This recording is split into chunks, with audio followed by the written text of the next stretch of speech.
आहे की वक्फ बोर्डाच्या संबंधामधला जो कायदा केलेला आहे तो कायदा गरीब मुसलमानांच्या फायद्यासाठी कायदा केलेला आहे आणि भारतीय जनता पार्टी मुसलमानांच्या विरोधामध्ये नाही, त्यांचा मुस्लिम मोर्चा सुद्धा विंग त्यांची आहे आणि मूठभर लोकांच्या हातामध्ये असणारी ती प्रॉपर्टी होती, त्याचा फायदा समाजाला होत नव्हता. म्हणून वक्फ बोर्डाचा जमिनीचा किंवा प्रॉपर्टीचा फायदा सर्व मुसलमानांना व्हावा यासाठी हे बिल आणलेलं आहे. हे बिल हे कुणाच्या विरोधामध्ये नाही आणि शेवटी सुप्रीम कोर्टापेक्षा पार्लमेंट सुप्रीम आहे. पार्लमेंटला कायदे करण्याचा अधिकार आहे आणि कायद्याप्रमाणे निकाल देण्याचा अधिकार हा सुप्रीम कोर्टाला, हायकोर्टाला किंवा सगळ्या कोर्टाला आहे. त्यामुळं सुप्रीम कोर्टाने पार्लमेंटपेक्षा सुप्रीम होऊ नये. जरूर त्यांच्याबद्दल आम्हाला आदर आहे. कोर्टाने दिलेले निर्णय आम्ही अनेक मान्य केलेले आहेत, ते मान्य केले पाहिजेत.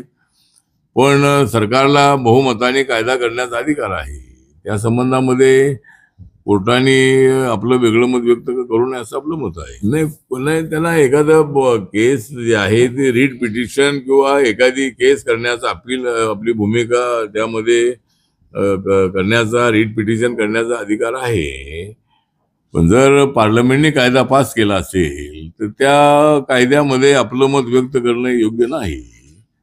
त्यामुळे इतर विषयावरती ठीक आहे, पण पार्लमेंटने जर बहुमताने कायदा केलेला आहे, कॉन्स्टिट्यूशन मध्ये तशी तरतूद आहे आणि कॉन्स्टिट्यूशनच म्हटलेलं आहे की न्याय व्यवस्था ही स्वतंत्र आहे, त्यांना आपली भूमिका मांडण्याचा पूर्ण अधिकार आहे. पण पार्लमेंटने केलेल्या कायद्याच्या चौकटीमध्ये राहून निकाल दिले पाहिजे अशी गाईडलाईन आपल्या कॉन्स्टिट्यूशनची आहे. त्यामुळं सुप्रीम कोर्टाने आपल्या भूमिकेपासून थोडी वेगळी भूमिका घेऊ नये.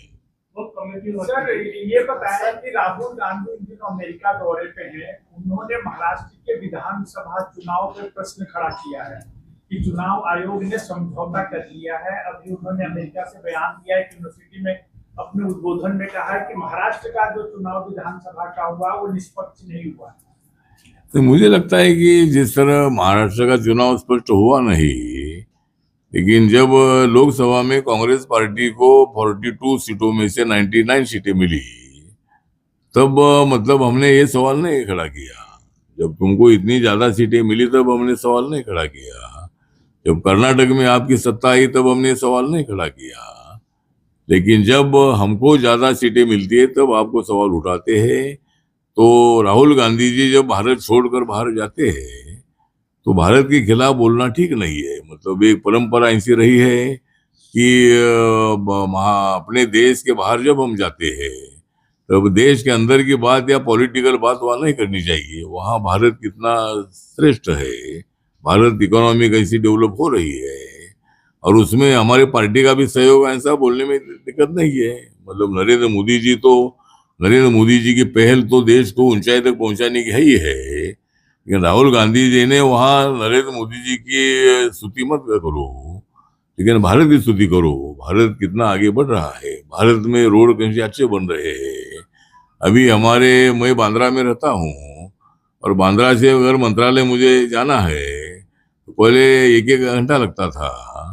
अभी वहाँ टनल बन गए हैं तो 15 मिनट में मैं वहां पहुंचता हूँ. तो ये उन्होंने बोलना चाहिए कि भाई जिस तरह भी कश्मीर में ट्रेन गई है, वहाँ इतने लंबाई तक 200-300 फुट पर वह रेलवे लाइन वहाँ गई है, टनल बने हैं.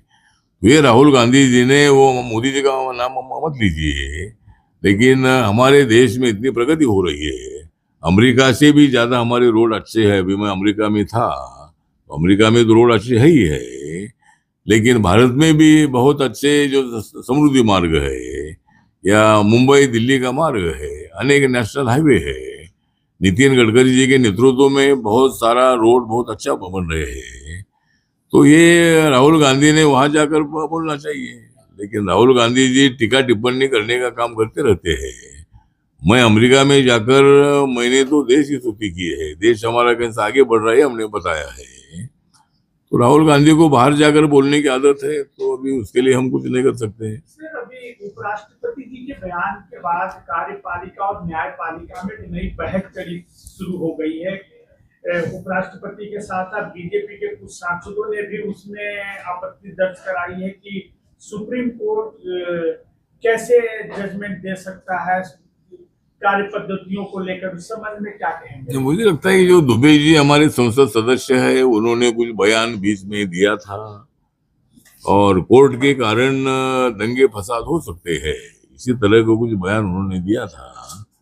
तो बयान से हम सहमत नहीं है, ऐसा जेपी नड्डा साहब ने, बीजेपी के अध्यक्ष ने अपना भूमिका रखी है और हम भी मतलब दुबे जी के स्टेटमेंट से सहमत नहीं है। हम कोर्ट का आदर करते हैं,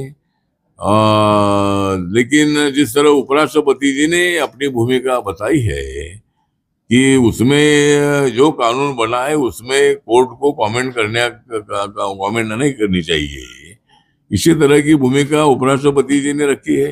वो राज्यसभा के चेयरमैन है और हमने रात को 2-3 बजे तक हमने वो जो कानून था वक्फ बोर्ड का वो पास करने के लिए रात के 2:30-3 बज गए थे राज्यसभा में, लोकसभा में भी 2-3 बज गए थे। तो सभी पार्टी के सांसद रात भर जागते जागते इस पर अपनी भूमिका उन्होंने रखी है।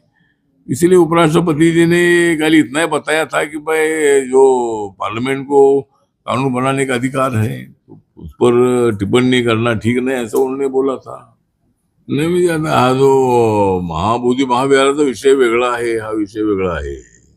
तर आता एक तर वक्फ बोर्ड जे आहे ते वक्फ बोर्ड जरूर मुस्लिमांचं आहे, त्यामध्ये मॅक्झिमम जे मेंबर आहेत ते मुस्लिम मेंबर आहे। त्या ठिकाणी फक्त ऍडवायझर म्हणून किंवा त्याच्या इम्प्रूव्हमेंटसाठी नवीन लोकांना घेण्याचा त्यामध्ये तरतूद आहे।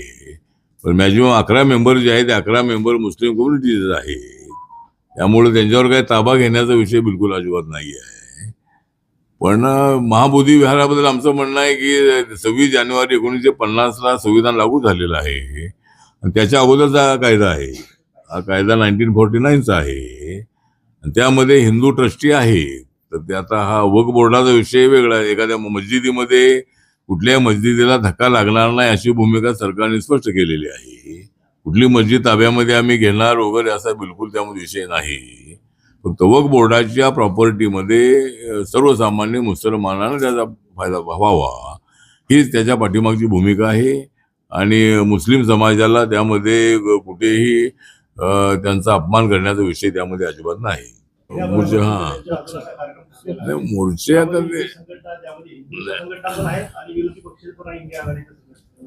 आता वक्फच्या संबंधामध्ये एक तर विरोधी पक्ष मुस्लिम समाजाला मिसगाईड करून आपली पॉलिटिकल पोळी भाजण्याचा प्रयत्न करत आहे।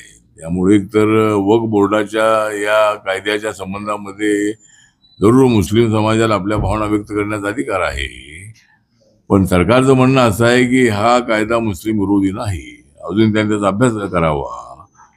आणि आम्ही अपोजिशनला सांगितलं होतं की तुम्हाला ज्या अमेंडमेंट करायच्या त्या सूचना मांडा। त्याप्रमाणे मला असं वाटतं की आता मोर्चे निघतायत, गोष्ट खरी आहे, पण कायदा हा मुस्लिम समाजाच्या विरोधातला नाही असं सरकारचं म्हणणं आहे आणि आमची भूमिका तीच आहे। एक तो वेस्ट बंगाल में तो मतलब वहाँ दलित और मुसलमानों की संख्या 52% से ऊपर है। वहाँ शेड्यूल कास्ट का पॉपुलेशन कम से कम 32-33% है और मुस्लिम कम्युनिटी का भी पॉपुलेशन 17-18% है। लेकिन परसेंटेज की बात नहीं है, लेकिन जो मुर्शिदाबाद और पूरे वेस्ट बंगाल में हमेशा दंगा फसाद होता रहा है, राइट्स होते रहे हैं और आदरणीय ममता बनर्जी की सरकार उसके लिए कुछ नहीं कर रही है, गुंडागर्दी को बढ़ाने का काम हो रहा है। इसलिए मुझे लगता है कि वहाँ शांति होनी चाहिए, वहाँ हिंदू हो या मुसलमान हो, सभी लोगों का प्रोटेक्शन करने की जिम्मेदारी ममता बनर्जी मैडम की है। उन्होंने ऐसे मेंटेलिटी को मतलब सबक सिखाना चाहिए और जो बार बार वहाँ वेस्ट बंगाल में लॉ एंड ऑर्डर की स्थिति निर्माण होती है उसके तरफ ध्यान देना चाहिए। और अभी बहुत ही जल्द वहाँ चुनाव आ रहा है और वो चुनाव ममता बनर्जी हारने वाली है।